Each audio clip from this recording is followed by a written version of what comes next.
दूसरों की भलाई में ही हमारी भलाई है, दूसरों की खुशी में ही हमारी खुशी है, दूसरों की उन्नति में ही हमारी उन्नति है। ऐसे जीवन का सूत्र है हमारी परम आदरणीय अरुणा दीदी जी का। आप गुजरात के अहमदाबाद से 30 किलोमीटर दूर कलोल स्थित प्रजापिता ब्रह्मा कुमारी ईश्वरीय विश्वविद्यालय की संचालिका हैं। आपकी लौकिक आयु 73 वर्ष है, लेकिन 50 वर्षों से आपने अपना जीवन ईश्वरीय सेवार्थ समर्पित कर दिया है।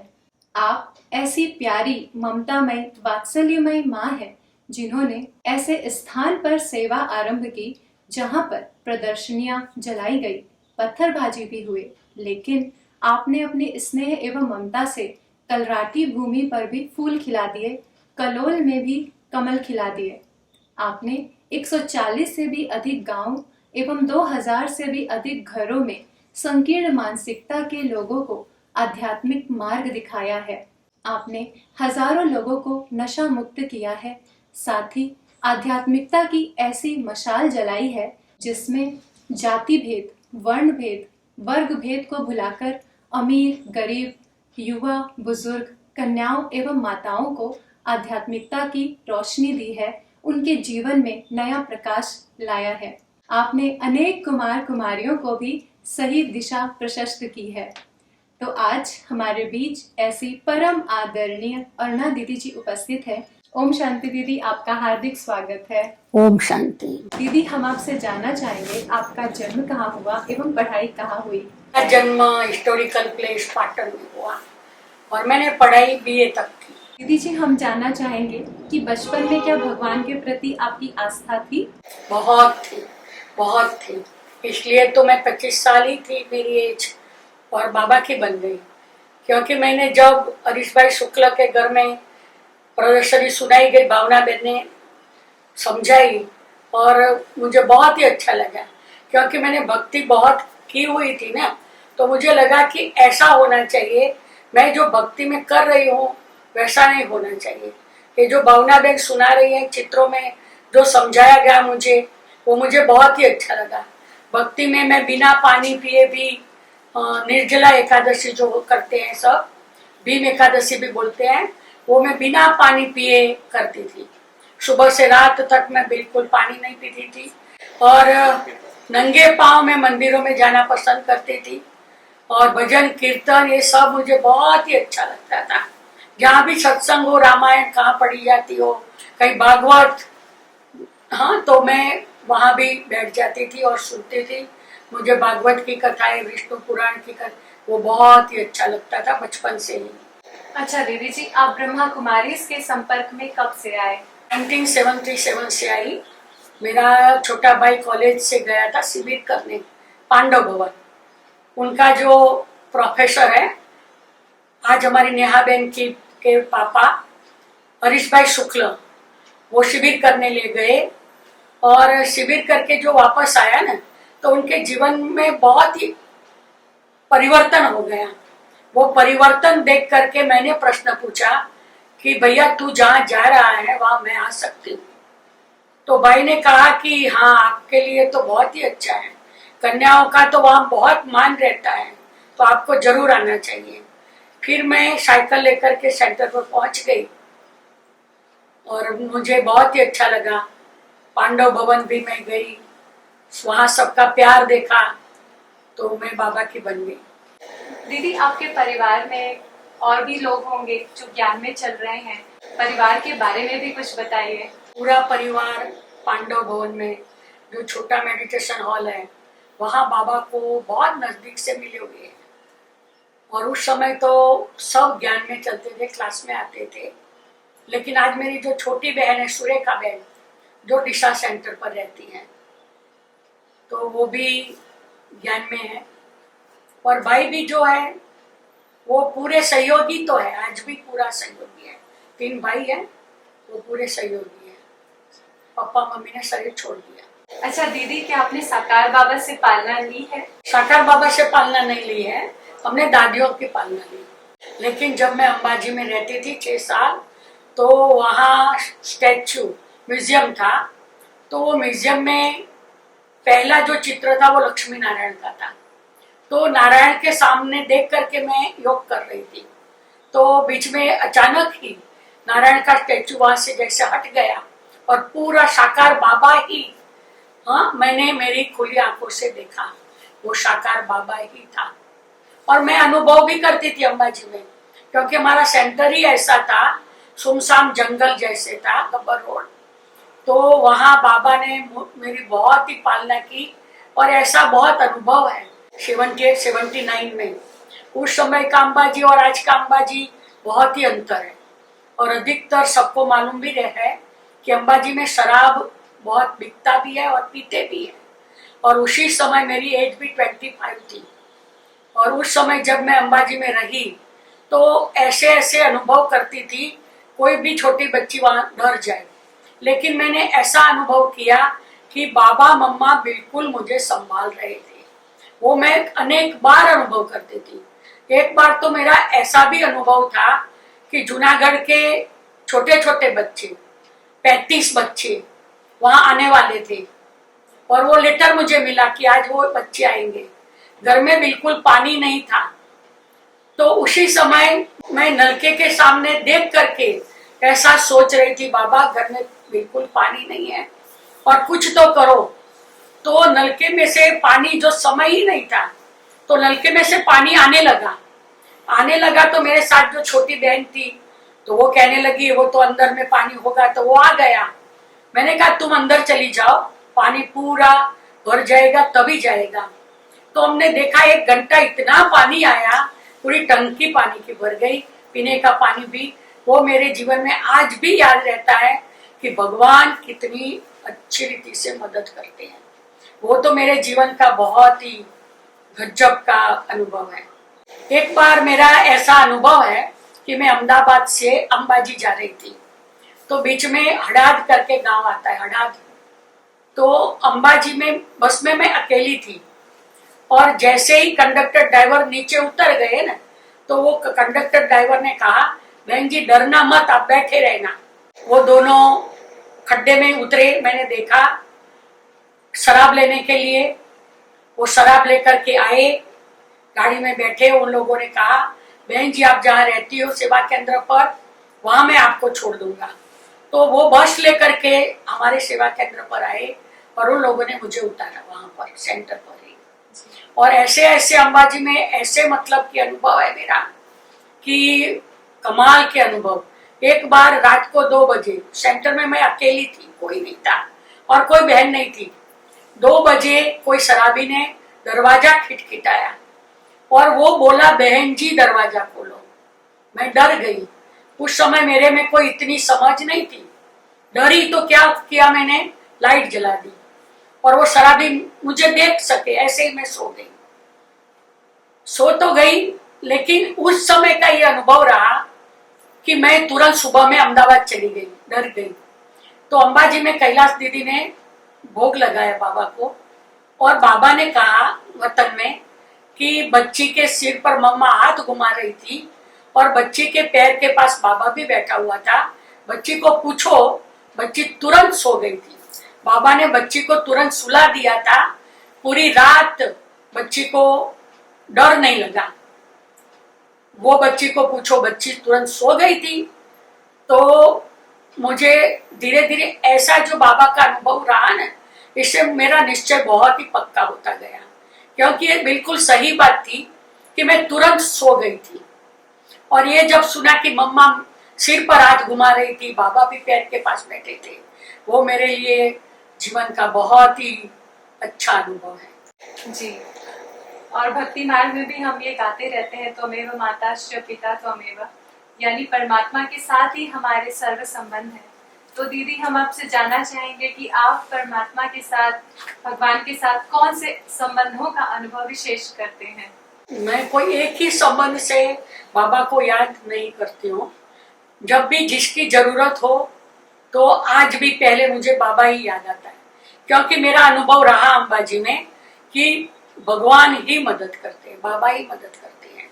तो वो तो पक्का हो गया कि जब भी कोई तकलीफ हो, कोई संबंध की जरूरत हो, तो सर्वस्व हमारा बाबा ही है। तो कभी कोई स्टूडेंट के रूप में भी कोई बच्चे के रूप में, साजन के रूप में, सब संबंधों से जिस समय जिसकी जरूरत हो तो मैं बाबा को याद जरूर कर लेती हूँ और वो सहज मुझे मदद करते हैं। जी, परमात्मा मदद का अनुभव ही हमें आगे बढ़ाता है। दीदी, हम जानना चाहेंगे कि आपके आदर्श कौन है, आपके प्रेरक कौन है जो आपको ऐसी प्रेरणाएं देते हैं? ज्ञान में आने के बाद बाबा ही सब कुछ है।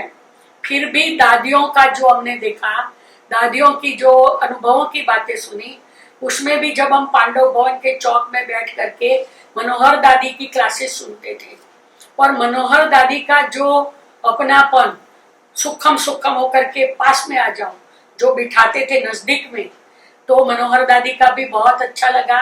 प्रकाश मणि दादी का तो प्यार ही मुझे बहुत ही मिला, क्योंकि मैं अंबाजी में थी तो दादी मुझे अरुण अरुण कह के बुलाती थी। मेरी आवाज को भी दादी पहचान लेती थी। जब दादी के कमरे में जाती थी ऐसे करती थी तो दादी बोलती थी कौन है, जब आवाज हाँ कौन अरुण आई है, तो मैं दादी के पास भी बैठ जाती थी। और दादी भी पांडव भवन में हमारे पास आकर के बैठ करके पूछती थी अरुण तुझे क्या चाहिए। तो दादियों का प्यार इतना देखा, वंडर लगता था, इतनी बड़ी दादी हमारी हमारे पास बैठ करके हमको क्या पूछती है, क्या जरूरत है। और अंबाजी में एक बहुत अच्छा मेरा अनुभव आज मुझे अभी याद आया कि जब पहली कॉन्फ्रेंस थी, शायद उस समय ज्ञानी जयसी आए थे ओम शांति भवन में, तो उस समय मैं अंबाजी से कॉन्फ्रेंस में नहीं गई थी। तो देखो दादी का ध्यान, देखो दादी कहाँ कहाँ, तो दादी ने सरला दीदी को पूछा कि अंबाजी वाली नहीं आई है, तो कहा कि नहीं है। तो दादी ने स्पेशल गाड़ी भेजी थी मेरे लिए अंबाजी में और उस गाड़ी में मैं कॉन्फ्रेंस में गई थी। तो ऐसा प्यार भी हमने देखा है। और जब दादी कहाँ भी जाती थी आती थी तो मैं अंबाजी से संगम भवन आबू रोड पहुंच जाती थी और वहां जब भी दादी कहाँ से भी आती हो तो ये मेरा बहुत उमंग उत्साह रहता था कि मैं भी संगम भवन पहुंच जाऊं और दादी को मिलूं। और सबसे अच्छी ज्यादा क्लासेस मुझे गुलजार दादी की, हाँ तो पर मैं समझो कितनी भी नींद भी हो ना, नींद के समय भी मैं गुलजार दादी की क्लास सुनती थी ना, तो मुझे बिल्कुल नींद भी नहीं आती थी। और दूसरा पालना मैंने महसाणा वाली सरला बहन का लिया। वो सरला दीदी मुझे बहुत प्यारी है, आज भी बहुत प्यारी है, उनसे भी मैंने बहुत कुछ सीखा है। उस समय के भाई कैसे थे, हम छोटे छोटे थे सेंटर पर, तो दरवाजा खिटखिटा करके पूछते थे बहन जी आप मुझे पहचानती हो, पहचानती हो तो दरवाजा खोलना, नहीं पहचानती हो तो दरवाजा मत खोलना। देखो उस समय के भाई भी, हाँ पुराने भाइयों की भी क्या विशेषता थी। हाँ एक एक आज भी मुझे सब भाई बहुत याद आते हैं। तो दीदी जी, जैसे आपने बताया कि आपने विशेष मनोहर दादी, जानकी दादी जी, गुलजार दादी जी, प्रकाश मणि दादी जी सबसे भरपूर पालना ली है, तो दादियों के साथ के कुछ और विशेष अनुभव भी हमसे साझा करें। हाँ, मैं जब पहली बार मधुबन में गई तो मैं सरला बहन महसाणा वाली उनके साथ गई थी। तो सरला बहन पता नहीं कहीं कोई कारोबार बस चली गई, तो मैं अकेली थी तो रोने लगी तो कोई पकड़ करके मुझे पहले मनोहर दादी के पास ले गए और मैं उस समय बहुत पतली थी, छोटी थी, तो मनोहर दादी ने गोदी में बिठा दिया और दादी ने कहा तुम क्यों रो रही हो, देख मेरे सामने मैं तेरी सरला जैसी नहीं लगती हूँ। और कैसे भी करके कहाँ से भी सरला बहन को वहां बुला लिया और मनोहर दादी ने उस समय कहा देखे तेरी बच्ची रो रही है, उनको संभाल। ऐसा मतलब था। लेकिन आज देखो दादियों, उसमें भी मैंने ज्यादा पालना दादियों में कहो तो प्रकाश मणि दादी की मैंने बहुत पालना ली है। हाँ अंबाजी में भी बहुत ख्याल रखती थी सब चीजों का भी, घर में क्या है क्या नहीं है सब ख्याल दादी रखती थी अंबाजी का। जी दीदी, जैसे कलराठी जमीन में भी आपने फूल खिलाए, तो ऐसी बहुत सारी घटनाएं आई होंगी जिनका सामना आपने किया, तो उनमें से कुछ ऐसी विशेष घटना हमारे साथ साझा करें, हमसे शेयर करें, जिससे हमें भी सीख मिले, कि हमें भी प्रेरणा मिले कि ज्ञान योग के द्वारा हम ऐसी समस्याओं को भी हम जीत सकते हैं, विजय प्राप्त कर सकते हैं। जब मैं खलोल में आई 1986 में, तो बिल्कुल छोटे कमरे में ही सेंटर था, बस इतना ही कमरा था। इसमें सब कुछ था, हम सो भी जाते थे, भोजन भी, बस सब कुछ होता था। क्लास भी होती थी, सब इतने ही। कभी हमने सोचा नहीं था कि इतना बड़ा मकान कलोल में बन सकता है। और उस समय जो ये मकान जब बना ने, तो हमारे पास इतने स्टूडेंट्स भाई बहन नहीं थे, लेकिन बाबा ने एक बार साक्षात्कार कराया था मुझे। और आज जितना ये मकान है ना, ऊपर में पानी की टंकी है, वहां मैं खड़ी थी, तो बाबा ने उस समय मुझे कहा था कि बच्ची तेरा मकान ऐसा होगा।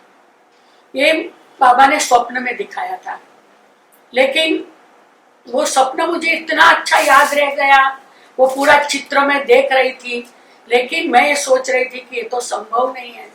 दूसरा, जब अकाउंट में जाते थे तो हमने देखते थे जो भवन बनाते थे, तो उन लोगों को के साथ तो रमेश भाई बहुत हिसाब किताब के बहुत स्ट्रिक्ट थे, तो मैं कभी कभी ऐसा सोचती थी कि मुझे बड़ा भवन बनाना ही नहीं है, मैं जहाँ हूँ बस ठीक है, बहुत सेवाएं तो कर सकती हूँ, बाबा के बच्चे तो बनते हैं, बाबा के घर में सेवा चाहिए और क्या चाहिए। लेकिन पता नहीं बाबा ने कैसे ये कराया। तो मुझे ये नहीं लगता कि मेरी योग ज्ञान योग से हुआ, कि बाबा ने जो कहा हुआ है ना कि इतने सारे सेंटर्स होंगे रिचेस्ट इन द वर्ल्ड, ये जो बाबा ने, तो वो मेरे अंदर चलता था कि भगवान ने ऐसा कहा है तो होगा ही। ये मकान ऐसे बन गया। और बीच में मुझे याद आया अंबाजी का भी। अंबाजी में जब मैं रहती थी ना, तो वो किराए पर मकान था, लेकिन बाबा ने ये खुलवाया था अंबाजी का। और एक दिन ऐसा आया कि अभी ये मकान खाली करना है और ट्रक लेके आते हैं और सिद्धपुर चले जाना है, अभी अंबाजी में सेवा केंद्र नहीं रहेगा। तो मैं उस समय सोचती थी कि भगवान ने कहा है अंबाजी, तो भगवान ने खुलवाया और आज ही भगवान बंद करा देते हैं, तो ये तो कैसे संभव है, भगवान कराते हैं। उस समय थोड़ा संशय बुद्धि हो गई थी। लेकिन जब मैंने देखा कि वहां से सामान उठाना नहीं पड़ा और ट्रक भी नहीं आई, वहां एक किराए पर और मकान रखा, और बाबा का उस समय भी संदेश था कि यहाँ ज्ञान में नहीं चलने वाला जगह भी देगा, ज्ञान में नहीं चलने वाला मकान भी बनाएगा।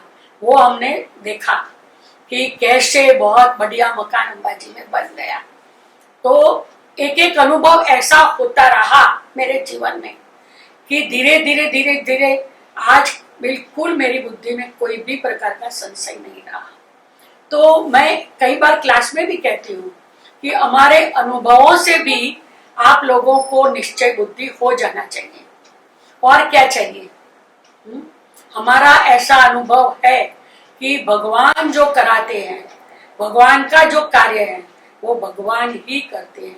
कभी ऐसे नहीं सोचना चाहिए। बाबा जो कभी कभी कहते मैंने किया, मेरा, हमारी बुद्धि में तो वो आता ही नहीं है। इनका नाम था रमण भाई शुक्ल। वो उन पूरे परिवार को लज्जा आती थी, ब्राह्मण होकर के घर में शराब, तो इनकी युगल भी कभी कभी रोती थी कि बहन जी देखो हमारा घर तो ऐसा है, 3 बच्ची है, 2 बच्चे हैं, किसी की शादी भी नहीं होगी। पता नहीं बाबा ने कैसा ज्ञान मेरे माध्यम से वो भाई को सुनाया। मैं बहुत ही गंदा और खराब आदमी हूँ। अड़ोस पड़ोस वाले भी कहते थे बहन जी इनको नहीं आने देना, तो बहुत खराब है। फिर मैं कहती थी नहीं, नशा बहुत था। तो मैंने कहा नहीं नहीं, ऐसा कुछ नहीं होता है, भगवान ने कहा है वेश्याओं का भी उद्धार करना है, ये भाई तो यहाँ आएगा, कुछ नहीं होगा। आप जो करते हो ना वो कभी छोड़ना मत, वो चालू रखो, लेकिन मुरली सुनना भी चालू रखो, मुरली भी सुननी आपको। तो एक दिन ऐसा है, वो सामने से कहने लगा कि बहन मैं कल से छोड़ रहा हूँ, और इतना छोड़ करके अच्छा बन गया। पूरे अंबाजी गांव में ब्रह्मा कुमारी विद्यालय को जो नफरत करते थे, यहाँ अम्बा माँ तो है, आप लोग क्यों आए, लेकिन पूरा अंबाजी गांव जब मैं निकलती थी रास्ते से तो सब नमन करते थे। दुकानों में से निकल करके पानी का टैंकर लेकर के जाते थे तो भी मुझे नमन करते थे। और वहां का जो वहीवटदार था उसने भी वो पानी की टंकी वाले को कह दिया कि बहनें तो जल्दी से उठती है, वहां पानी रख देना। तो रख देते थे 4 बजे, हम लोग 4 बजे पानी भी भर लेते थे। मुझे कभी संकल्प नहीं आया कहाँ मैं यहाँ आ गई, मुझे कभी ऐसा संकल्प नहीं आया। तो आपने इतने निश्चय से उन परिस्थितियों पर विजय प्राप्त की, और कहें बाबा की भी, परमात्मा की भी मदद रही जिससे हम आगे बढ़े। और आज कहें कि युवा पीढ़ी भी जो है वो कई बार अपनी राह से भटक जाती है, तो आप उनके लिए कुछ ऐसे कुछ अपने अनुभव आप शेयर करें ताकि उनको भी ये प्रेरणा मिले कि हमें भी सत्य राह पर चलना है, आध्यात्मिकता की ओर आना है। जिन्होंने बहुत भक्ति की है, तो जो भक्ति करते हैं, भगवान को मानते हैं, हम आज भी ऐसे ऐसे कुमारों को, कुमारियों को ऐसे ज्ञान सुनाते हैं। ये भाई भी है, ये भाई भी है, कुमार जो भी है, उन लोगों को भी मेरे पास बिठा करके भी कोई अनुभव ऐसा सुनती हूँ बाहर का कि देखो उसने शादी की फिर ऐसा हुआ, तो मैं पहले उन लोगों को सुना देती, सुना ऐसे हुआ, शादी करने से देखो क्या होता है। और इसके अलावा भी जो भी कभी कभी आ जाते उन लोगों को मैं कहती हूँ कि भला ब्रह्मा कुमार ब्रह्मा कुमारी नहीं बनो, लेकिन आज का जो समय है ना, उस समय के हिसाब से शादी तो नहीं करनी चाहिए। तो ऐसा मैं जरूर सुनाती हूँ। सत्संग का भी उन लोगों को इतना अच्छा अनुभव सुनाती हूँ। तो कई ऐसे भाई बहन है, कई ऐसे कुमार कुमारियां हैं जिन्होंने आज तक कोई नशा नहीं किया है, छोड़ देते हैं। हाँ, बहन ने ऐसा सुनाया। और ये भी मेरा एक अनुभव है, कोई भी मेरे सामने नशा कर, तो मैं पहला प्रश्न उनको पूछती हूँ, आपको आपका परिवार प्रिय है? तो क्या होगा? तो आपके बच्चे भी प्रिय हैं? तो हाँ, बच्चे भी प्रिय हैं। आपकी पत्नी? हाँ, वो भी प्रिय है। तो उन लोगों को ऐसा लगता होगा ना कि भी आप ज्यादा जिंदा रहो। तो क्या ऐसा? मैंने कहा आप ये जो कर रहे हो इससे ज्यादा जी सकते हो। तो जो आपको ये प्रिय है तो आपको ये छोड़ देना चाहिए। तो ऐसे ऐसे में छोटे छोटे बच्चों को भी कभी बाहर बैठती हूँ, तो समझो खेल रहे तो मैं सबको इकट्ठा करके बिठाती हूँ। मेरी बुद्धि में रहता है कि छोटे हैं, कुछ सीख जाए तो उनका जीवन बन जाएगा, ये नेचुरल मुझे रहता है। हॉबी में ऐसा है कि कोई ऐसी बात नहीं है कि जो मुझे न करना हो, सब कुछ सीखना है, सब कुछ सीखना है। हाँ, और कभी कभी तो लोग कहते भी है कि कितना सीखना है। जब कंप्यूटर आया तो वो तो हमको आता ही नहीं था, तो कैसे करें, लेकिन अंदर से दृढ़ संकल्प था, ये तो मुझे सीखना ही है, ये तो मुझे करना ही है।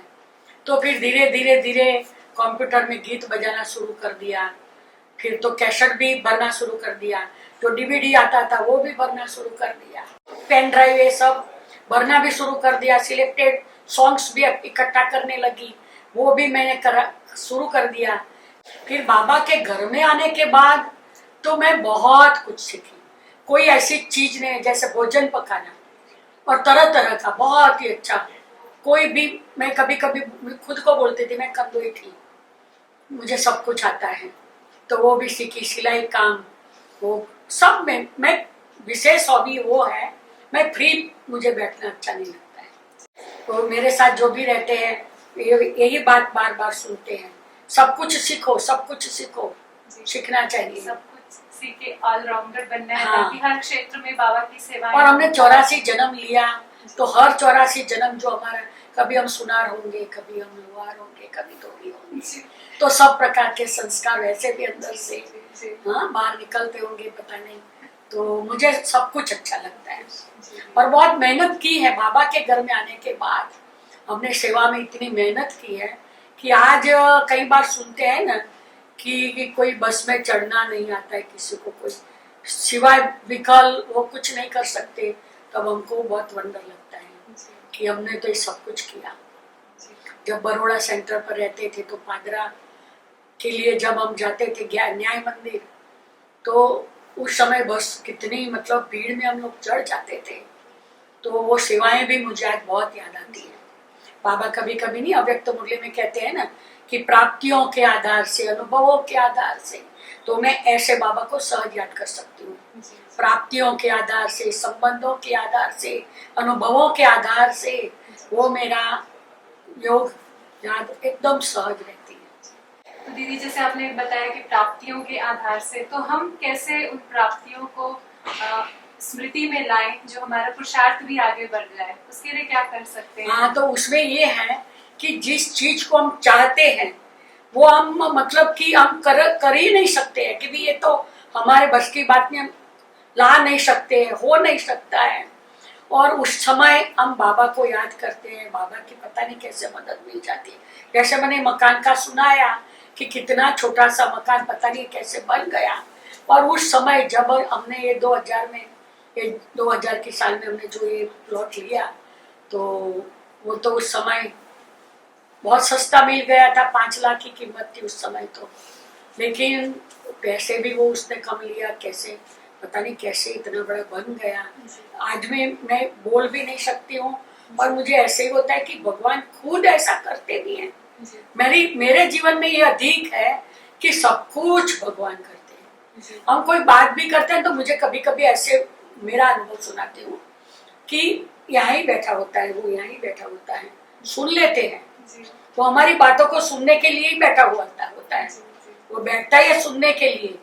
और जो सुनते हैं ना, वो हमको दूसरे दिन मुरली में भी सुना देता है, और हमारा जो कार्य है, जो संकल्प है, वो हम करना चाहते हैं, वो कर भी देता है।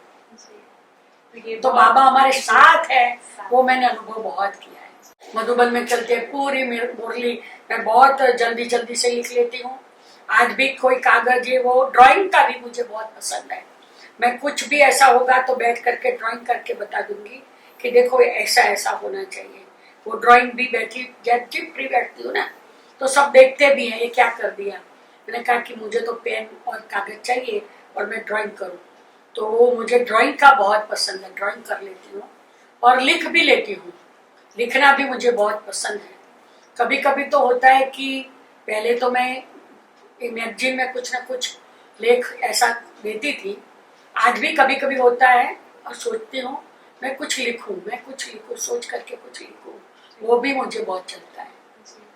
रात को भी मुझे बाबा याद आता है, और उस समय भी होता है बाबा तो रात को बैठ करके लिखते थे, आज मुझे भी मन में ऐसा संकल्प आया उठ करके लिख लेना चाहिए।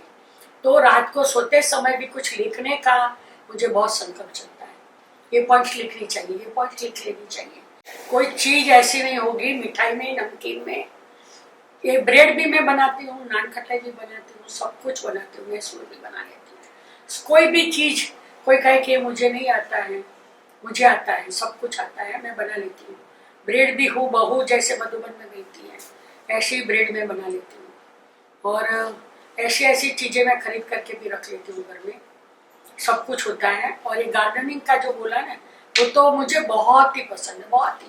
वो तो आप जब प्रवेश किया तो भी देखा होगा, ऊपर भी सब जगह पर मैं रखती हूँ और वो करती हूँ, और उसके सामने ही मुझे बैठना अच्छा लगता है। चलो घर में जाकर के एसी में बैठो, पंखे में नहीं, ये सब देख करके बैठना बहुत अच्छा लगता है। और मैं बोलती हूँ कि बस यहाँ ही बैठूं, मुझे मधुबन जैसा लगता है, प्रकृति का बहुत अच्छा लगता है। और सब कुछ जैसे फूलों का है, तो साग भाजी का भी, हाँ वेजिटेबल्स, वो भी मुझे लगता है कि ये भी होना चाहिए, सब वो भी मैं लगाती रहती हूँ। मैं तो जब मतलब कि इतनी एज नहीं थी, बॉडी नहीं थी, मैं खुद मतलब कि खोद करके सब पौधे डाल देती थी और सब कुछ करती थी। जी दीदी, जैसे आपने बताया कि बाबा आपके अंग संग रहते हैं एवं बहुत मदद करते हैं, तो ऐसा कुछ अनुभव, विशेष अनुभव हमारे साथ शेयर कीजिए जिसमें आपने खुद को भी हील किया हो और दूसरों के प्रति भी उस हीलिंग वाइब्रेशन का प्रयोग किया हो और उसमें सुधार आया हो। ऐसा कुछ योग के प्रयोग का विशेष अनुभव कुछ शेयर करें। वो भी बहुत अच्छे अच्छे अनुभव हुए हैं, खुद के लिए भी और भाई बहनों के प्रति भी। कभी कभी मैंने देखा कि मैं भी जब थोड़ी बहुत भी बीमार हो जाती हूँ, वह कोई भी मतलब कि इच्छा भी होती है ना, तो बाबा की याद से मैं बाबा के कमरे में भी चली जाती हूँ, किसी को मालूम भी नहीं होता है, और बाबा को बोलती भी हूँ, कहती भी हूँ। और मेरे लिए तो नहीं, अधिक तो भाई बहनों के लिए। कोई समझो कि किसी को एक छोटा सा एग्जाम्पल कि भाई कोई मकान खुद का बना भी ना सके, संकल्प कर भी ना सके और हो भी ना सके, लेकिन मैंने संकल्प किया हो कि इनका मकान बहुत अच्छा बन जाना चाहिए। फिर मैं उन लोगों को भी बोलती थी कि आप मकान, अरे बहन कैसे बोलती हो, क्या वो मेरी ताकत है, मैं कर सकती हूँ। मैंने कहा हाँ आपका हो जाएगा, करो। तो कभी कभी वो मेरे पर चिढ़ते भी थे, क्या बोलते हो आप, लेकिन ऐसी ऐसी आत्माओं का भी बहुत बढ़िया मकान बन गया और बहुत जल्दी से बन गया। तो कन्या क्लास में आती, शादीशुदा थी। तो वो जब पिता के घर आ गई, वहां से डाइवोर्स किया, हाँ, जी, वो जी, करके, जी, तो मैंने इनको बोला, वो बहुत मतलब कि इनका चेहरा देखो, बहुत दुखी दुखी चेहरा था। तो मैंने कहा कि आप ऐसे ट्यूशन क्लासेस करा सकती है इतनी। तो वो बोलती थी, बहन जी मुझे कौन ला करके देगा, कौन कराएगा ऐसा। मैंने कहा आप कराएंगी, हाँ ना बोलो। तो कहा वो तो कराएंगी, मिलेंगे। तो मैंने कहा कल सुबह से आ जाना और एक कुर्सी पर बैठ जाना, मैं सब बच्चों को इकट्ठे करके बिठा दूंगी। तो पड़ोस में जाकर के मैंने सबको बोला। पहले दिन जो जब आकर के बैठी ना, 8 बच्चों को मैंने इकट्ठा करके दे दिया। आज वो बहुत बड़ी ट्यूशन क्लासेस चलाती हैं। जी। लेकिन जब शुरू किया ना, तब कैसे किया वो मुझे आज भी याद है। जी दीदी, तो हम जानना चाहेंगे कि अलौकिक सेवाएं आपने कहाँ कहाँ की? शुरू से तो जैसे मैंने बताया, मेरा नेटिव प्लेस पाटन है, तो पाटन के नजदीक में ऊंझा, तो वहाँ भी थोड़ा बहुत 2-4 मास रही। मेहसाणा सेंटर पर भी रही, बहुत कम। लेकिन फिर वहां से सीधे बड़ौदा में गई। उस समय आनंद में मेला था, छुगी दादी थी उस समय, आनंद में छुगी दादी रहती थी, आप लोगों ने नाम सुना होगा। तो वहाँ आनंद में भी मैंने मेले के समय में शिविर, क्लासेस, ये सब करवाया। फिर मैं सीधी सुख शांति, उस समय सुख शांति नहीं, राजयोग भवन कहते थे, गोवर्धनवाड़ी का टेकरा बोलते थे, राजयोग भवन। वहाँ सरला दीदी के साथ मिले, और उस समय सरला दीदी के साथ 4 व 5 बहनें थी, ज्यादा नहीं थे। मेरे साथ 4 बहनें थी, मेरे बाद में वो अमर बहन तो मेरे हाजिरी में पीछे आई। तो बहुत ही सेवा मैंने वहाँ 1.5 साल रही।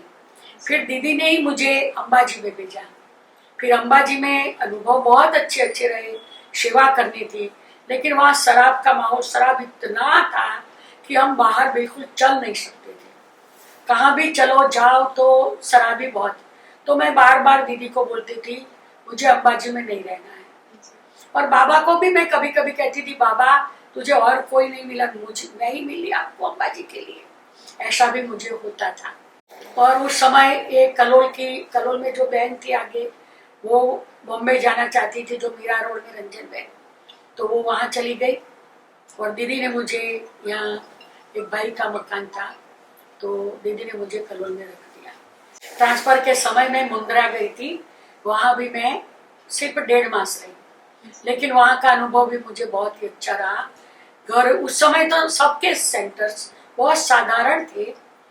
वो तो करीब आज से 30 साल पहले की बात हो गई, 30 साल पहले। तो मैं मुंद्रा में गई, रही मुंद्रा में। लेकिन इतना साधारण सेंटर, आपको कुछ करना हो तो पत्थर भी नहीं मिलता था। लेकिन वहां भी मुझे बहुत आनंद आया। कभी ऐसे सेंटर पर भी मुझे रख ले। आज भी मैं कहती हूँ, भले इतने बढ़िया अच्छे मकान में मैं रहती हूँ, कोई मुझे कहे काल से तुम्हें रोड पर रहना है तो मैं रह सकती हूँ, ये मैं निश्चय से बोलती हूँ। ऐसी कोई बात नहीं है। कईयों को लगता है बहनों को सब सुविधा चाहिए, रहती है, मिल गई है काफी मेहनत करने के बाद तो रहते हैं। लेकिन वो बहनें जो शुरू से बाबा के पक्के बच्चे, पुराने बच्चे आए, तो वो तो आज भी कहीं भी रखो रह सकते हैं। दीदी, जैसे आपने अपने निश्चय का बहुत अच्छा एग्जाम्पल दिया, अपने जीवन में कैसे आपने निश्चय से हर परिस्थिति पर विजय प्राप्त की, तो आज की युवा पीढ़ी में इस निश्चय की आवश्यकता है। तो इस ऐसे वो भी निश्चय बुद्धि बन जाए, तो उसके लिए आप युवा पीढ़ी को क्या संदेश देना चाहेंगे? कोई भी प्रॉब्लम हो, हम निर्भय भाई के पास भी चले जाते हैं, बहुत ही अच्छी सलाह देते हैं। तो हमारे विद्यालय में जो हमारे वरिष्ठ भाई हैं, हमारी जो दादियाँ हैं, हमारी जो आज भी बड़ी बड़ी बहनें हैं, उन लोगों का भी जो जीवन है हम लोगों ने तो नजरों से देखा है। तो ऐसे भाई बहन कहीं नहीं मिलेंगे। तो मैं तो ऐसे ही कहूंगी कि बाबा का घर छोड़ करके किसी को कहीं नहीं जाना चाहिए। बाबा का घर ही श्रेष्ठ है, यही भूमि श्रेष्ठ है, हमारी दादियाँ श्रेष्ठ है। साकार बाबा को देखो, निराकार बाबा को देखो, दादियों को भी देखो। समझो, मैं तो एक बात ये कहना चाहती हूँ आजकल के भाइयों को, शायद कईयों को अच्छा लगे ना लगे, लेकिन जब भी फ्री बैठते हो ना, तो दादियों की क्लासेस सुनो। मैं तो हर एक को कहती हूँ, अलग अलग जो भी आजकल के भाई बहन जो सुनाते हैं अच्छा है, लेकिन अनुभवों के आधार से जो हमारी दादियां सुनाती है ज्ञान, तो जब भी फ्री बैठते हो तो दादी की क्लासेस सुनो तो बहुत कुछ सीख सकते हो। हमारे आज के सब भाई बहनों को तो मैं ऐसा ही कहूंगी कि जगदीश भाई की क्लास सुनो, हमारी गुलजार दादी की क्लास, प्रकाशमणि दी की दादी की क्लास, ये सब क्लासेस सब कहाँ है, तो उसमें से ये दादियों की क्लास सुनते ही रहो। और किसी की हाँ फलाने भाई आया, फलाना भाई आया, ये भाई नहीं, दादियों की क्लासेस सुनो, बहुत ही पक्के हो जाएंगे, अच्छे हो जाएंगे। जी, जैसे दादियाँ अनुभवों की धनी थी, तो उनके अनुभवों से, उनकी प्रैक्टिकल धारणा में, जीवन से बहुत ही हमें शिक्षा मिलती है। तो दीदी, अब मैं पूछना चाहूंगी अंतिम प्रश्न कि बाबा से प्यार का रिटर्न हम कैसे कर सकते हैं?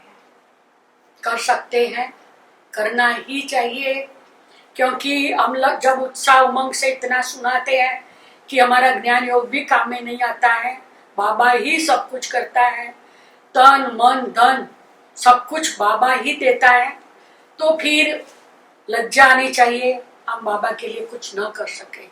जब बाबा मुरली में कहते हैं सन सो फादर, फादर सो सन, तो हमें बाबा को कैसे प्रत्यक्ष करना है, वो तो हमें हमारी चलन, चेहरा, चलन, कथनी करनी, ये सब परिवर्तन करना चाहिए और बाबा के लिए रिटर्न जरूर करना चाहिए।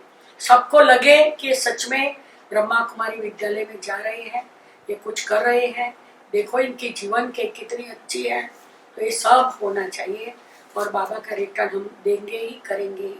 और मैं सबको कहूंगी कि ये कुछ करना चाहिए, बाबा देता है, बाबा कराता है, तो फिर बाबा के लिए हमें भी कुछ करना चाहिए।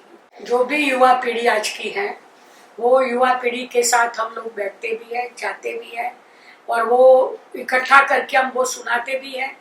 और हमारे भाई बहन जो क्लास में आते हैं ना, उन लोगों के अनुभवों से हम जब बैठते हैं कोई स्टेज पर, तो ऐसे ऐसे भाई बहनों को ले जाते हैं, तो वो सुनाते हैं। हमने, हमारी माताएं भी कोई कोई हैं, जैसे नहीं वो तो हाँ हाँ, तो वो भी मैं उन लोगों को जब कहती हूँ, तो आज भी कई माताएं भी ऐसी हैं कि बहन ने एक वाक्य ऐसा सुनाया, तब से मैंने छोड़ दिया। मैं ऐसे छुड़ाती हूँ, भाई बहने भी जो क्लास में नए नए आते हैं, तो मेरा नाक मतलब बहुत जोरदार है, तो मुझे कहाँ दूर भी कोई बैठा हुआ होगा ना, तो मुझे वो स्मेल आती है, तो मैं सीधा क्लास में बोल देती हूँ कि आज ये स्मेल आ रही है, कोई ये खा के आया है, कोई ये पी के आया है, कोई ये सूंघ के आया है ऐसा कुछ हुआ है आज, बाकी मैं ऐसा नहीं। और मैं इतना दूर होते हुए मैं स्टेज पर नहीं बैठ सकती हूँ ये वहां स्मेल से। तो कईयों ने ऐसे कहा कि ये स्मेल मेरे से ही आ रही थी, तो वो सच्चाई से स्टेज पर आते थे और छोड़ देते थे। हाँ बहन, ये मैंने तो कहा, जब से बहन ने वो बोला ना बांस आ रही है, बांस आ रही है, तो मुझे ऐसे लगा कि बहन को बांस आ रही है, वो तो अच्छी बात नहीं, तो फिर मैंने छोड़ दिया। कोई भी हो, मेरे पास आते हैं नए नए भाई बहन भी, कोई भी हो, जैसे कि जिग्नेश भाई हो, वैभव जो भी हो, तो तुरंत मैं ऐसे कर दो, आप दूर रहो, आज ये खा के आए हो, मुझे बांस आती है। तो उसमें मेरा नाक बहुत काम करता है। दादी ने ऐसे मुख में पानी डाला, तो मैंने ऐसी बड़ी दादी, मैं तम्बाकू खाता हूँ और मुख में पानी डाल रही है, तो उसने तम्बाकू छोड़ दिया। तो उन लोगों को भी विद्यालय की बहनों के प्रति, भाइयों के प्रति, दादियों के प्रति बहुत प्यार और रिस्पेक्ट है, तो वो रिस्पेक्ट से भी छोड़ते हैं, और वो भी तभी छोड़ते होंगे ना, हमारे शब्दों में वो ताकत कहाँ से आई। कराने वाला सर्वशक्तिमान बाबा है ना, हम तो इतने तो मतलब कि कोई ताकतवर है नहीं। बाबा तो कह देते हैं मास्टर सर्वशक्तिमान, हाँ सर्वशक्तिमान के बच्चे, लेकिन हमारे में वो शक्ति कहाँ से आई? बाबा भरता है तभी तो आई ना, बाबा ही करवाता है। बाबा ने भी कहा, एक ही शब्द याद रखो, करन करावना है, वो तो अभी हम कभी नहीं भूलते हैं ना, कराने वाला तो वही है। और मैं तो हर रोज गीत वो याद दिलाती हूँ क्लास में भी, ऊपर वाला पासा फेंके नीचे चलते दाव, कभी धूप तो कभी छाव, ये मेरी बुद्धि में बैठ गया, इसलिए तो ये गीत भी मैं तुरंत याद दिलाती हूँ। कभी ऐसे नहीं सोचना चाहिए, हमें करते हैं, भगवान ही कराता है सब कुछ, और वो भगवान ही कराता है, वो तब कराते हैं ना कि हमारा उनके प्रति इतना प्यार है, जी दीदी, जैसे आपने बताया कि व्यसन से मुक्त कराते हैं, लेकिन आज के समय में कई ब्राह्मण बच्चों में एक और व्यसन देखा जाता है, मोबाइल का व्यसन। तो उससे छूटने के लिए कुछ सहज युक्ति जरूर बताएं। तो युक्ति ये है कि जैसे स्थूल में भक्ति मार्ग में उपवास करते हैं ना, हाँ, भूखे रहते हैं, तो कभी कभी ब्राह्मणों को ये संकल्प करना चाहिए कि सप्ताह में 2 दिन, जैसे वो गुरुवार एक टाइम तो खाते नहीं है, तो वे गुरुवार के दिन, रविवार के दिन हम मोबाइल को हाथ नहीं लगाएंगे। हम उसमें डूब जाते हैं ना, तब लोग फोन हमें करते हैं। हम किसी के साथ इतना डूबे नहीं जो किसी का बार बार हमारे पर फोन आते रहे। हाँ, हमारे फोन यहाँ रखो, कभी एक रिंग भी हमारे फोन में नहीं आएंगे। केवल सेवा संबंधित। हाँ, ऐसा कुछ हो तो मैं करूँ किसी को, जी बाकी इतना फोन हमारे फोन में नहीं आते हैं। जी दीदी जी, आपका बहुत बहुत धन्यवाद करना हम चाहेंगे, जो आपने हम सभी को आगे बढ़ने का मार्ग प्रशस्त किया। तो भाई बहनों, आज हमने ऐसे दिव्य आत्मा करुणा की मूर्ति अरुणा दीदी जी से हमने मुलाकात की एवं उनके जीवन से बहुत सारी प्रेरणाएं प्राप्त की। यदि हम उनका आत्मसात करें तो हम अपने पुरुषार्थ में भी बहुत आगे बढ़ सकते हैं एवं अपने जीवन में आने वाले विभिन्न परिस्थितियों पर या कहें विभिन्न विघ्नों पर हम विजयी बन सकते हैं। तो मैं दीदी जी के लिए कुछ पंक्तियां कहना चाहूंगी। दीदी जी, आपका व्यक्तित्व है असाधारण, धारण किया है आपने दिव्य गुणों का आभूषण, आपकी वात्सल्य वर्षा ने हर्षाया है सबका मन, दूर किया है भटके हुओं के मन से हर दम, आपने बनाया है धर्म और मजहब के बीच समरसता का सेतु, न्योछावर कर दिया है आपने अपना जीवन समाज सेवा हेतु, मातृत्व शक्ति की आप है पहचान, ऐसा समाज निर्माण किया है दिव्य और चरित्रवान। तो ऐसी परम आदरणीय अरुणा दीदी जी का बहुत बहुत हम धन्यवाद करते हैं एवं आशा करते हैं कि आप भी उनके जीवन से प्रेरणा लेकर आगे बढ़ते रहें, अपने जीवन में उन्नति प्राप्त करते रहें। तो फिर से हम नए समय पर नए व्यक्तित्व के साथ फिर से मिलेंगे ज्ञान मंथन स्टूडियो में। तब तक के लिए धन्यवाद। ओम शांति। બીજાના ભલામાં આપણું ભલું છે, બીજાના સુખમાં આપણું સુખ છે, બીજાના ઉત્કર્ષમાં આપણો ઉત્કર્ષ છે. આ છે જીવન સૂત્ર પરમ પૂજ્ય અરુણા દીદીજીનું.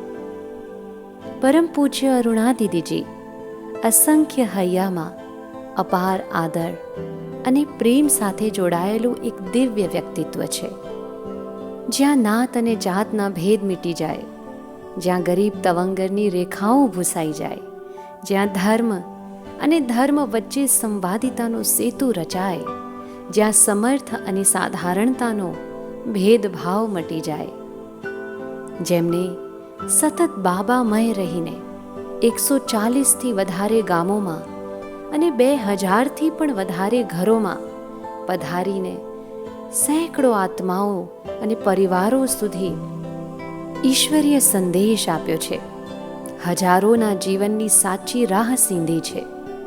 પરમ પૂજ્ય દીદી એક એવા પ્રેમાળ અને માતૃત્વ વાત્સલ્ય વર્ષાએ ગરીબ તવંગર, અબાલ વૃદ્ધ, નાના મોટા સૌ કોઈને ભૂંજવ્યા છે. પરમ આદરણીય દીદીજી એક એવા પ્રેરણાદાયી વ્યક્તિત્વ છે, જેમણે હજારો બાળકોને પરમાત્મા સાથે જોડ્યા છે. સતત સત્સંગ અને પાઠશાળાઓ દ્વારા આપ ચરિત્રશીલ સમાજનું निर्माण કરી રહ્યા છો, યુવાઓને આગળ લાવી રહ્યા છો, માતૃશક્તિને બળ આપી રહ્યા છો, જેમણે હજારો લોકોને વ્યસન મુક્ત કર્યા છે, એક વિરાટ વ્યસન મુક્ત સમાજની રચના કરી રહ્યા છે, જેમણે હજારો વિદ્યાર્થીઓ માટે સંસ્કારયુક્ત જ્ઞાન આપી અનેક વિદ્યાર્થીઓના જીવનને ઉજાગર કર્યા છે. પરમ પૂજ્ય દીદીજીએ અનેક કુમાર કુમારીઓનું જીવન ઉજ્જવળ કર્યું છે. પરમ પૂજ્ય દીદી એક એવા ઋષિ સંત વ્યક્તિત્વ, જેમણે ભૂકંપ, સુનામી, વાવાઝોડું, પૂર એવી અનેક કુદરતી આફતોમાં અસરગ્રસ્ત લોકોને દિલથી મદદ કરી છે. પરમ આદરણીય દીદીજી એક એવા ઐતિહાસિક માતૃત્વ પ્રદાન દીદી જેણે અનેકો પ્રતિ રહેમદિલ બની દરેકને આગળ વધાર્યા છે. પ્રભુ પ્રેમ અને પાલના દ્વારા દરેક આત્માના દિલ જીત્યા છે. જેઓ હંમેશા માન અને અપમાનથી પરે રહ્યા છે અને જેમના જીવનમાં પરમાત્મ જ્ઞાન અર્થાત મુરલી હંમેશ માટે એક આધાર સ્તંભ રહ્યો છે. મુરલી ક્યારેય મિસ નથી કરી, ક્યારેય પણ પરમાત્માને નથી ભૂલ્યા. હર પલ, હર ક્ષણ આપનું મુખ પરમાત્માની યાદ અપાવે છે બધાને. એવા પરમ પૂજ્ય દીદીજી, જેમને 73 વર્ષની આયુએ અને જીવનના હરેક ક્ષણે, હર શ્વાસ સુધી સતત બીજાના ભલા અને સુખની ચિંતા રહી છે. બીજાના ભલામાં જ આપણું ભલું છે, બીજાના સુખમાં જ આપણું સુખ છે, એ જ આપનો મંત્ર રહ્યો છે. એવા મહાન દીદીજી, પરમ આદરણીય, પરમ શ્રદ્ધેય બ્રહ્માકુમારી રાજયોગીની અરુણા દીદીજીને દિલથી નમન કરીએ છીએ અને જન્મદિવસની ખૂબ જ શુભકામનાઓ આપીએ છીએ.